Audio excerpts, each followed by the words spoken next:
If you are interested in a self-paced learning experience for each of your students, then you're probably really going to like this model of an interactive classroom. In an interactive classroom, students move at their own pace through a chunk of curriculum. So this could mean that students are working through an individual unit at their own pace. Maybe it's a semester of material, or maybe it's an entire school year or multiple grade levels. It just depends on what your school is supportive of and how much planning you're willing to do.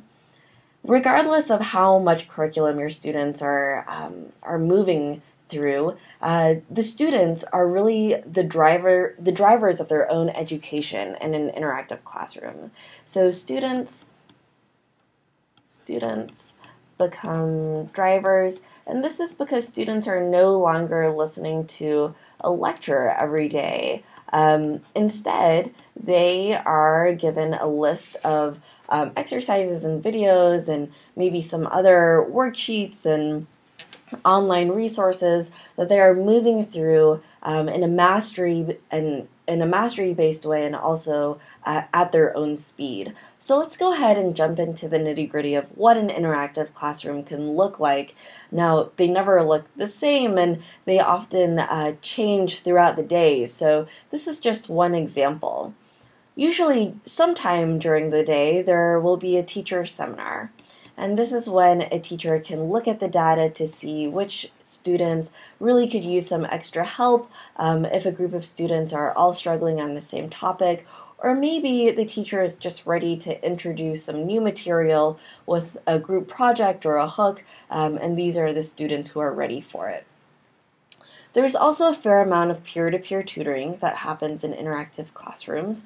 You can see that in these two groups with students sitting next to each other with these orange things which are supposed to be computers or tablets. And again, teachers can use data to pair students up. Students can pair themselves up based on what they know of each other. And then over here in this corner, this is probably a bit quieter. This is where a lot of individual work can happen. And again, students might be working through different videos or exercises based on where they are in their own learning trajectory. And then we also hope that there's a lot of time spent on group work or collaborative work or projects. And this gives students an opportunity to really approach math in a more interactive, exploratory way. Maybe it's an activity where students can apply their knowledge to real-world situations that are very relevant to them.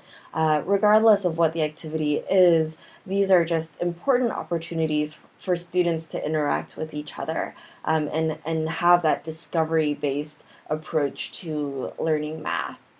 So this is just one example of what an interactive classroom can look like. You can see that there's a lot going on. And so there are four things that are really key to an interactive classroom. And the first is data.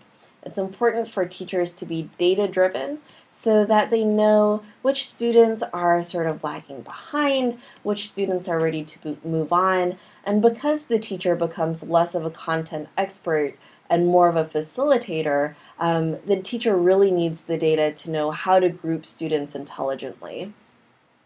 The second thing that's really important for the success of an interactive classroom is simply classroom management.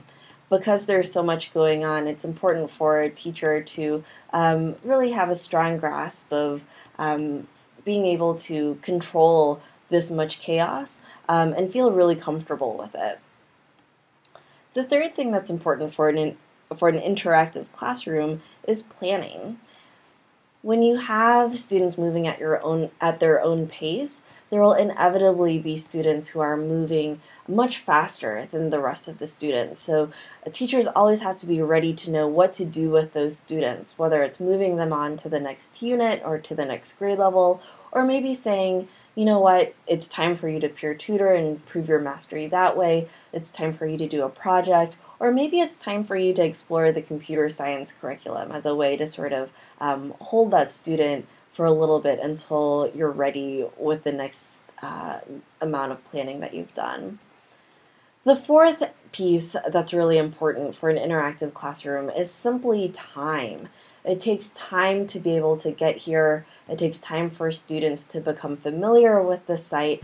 And it takes time for you as a teacher to feel comfortable with the data and analytics to be able to run something like this. So if this is something that you are excited about, then we encourage you to start in any way that you can.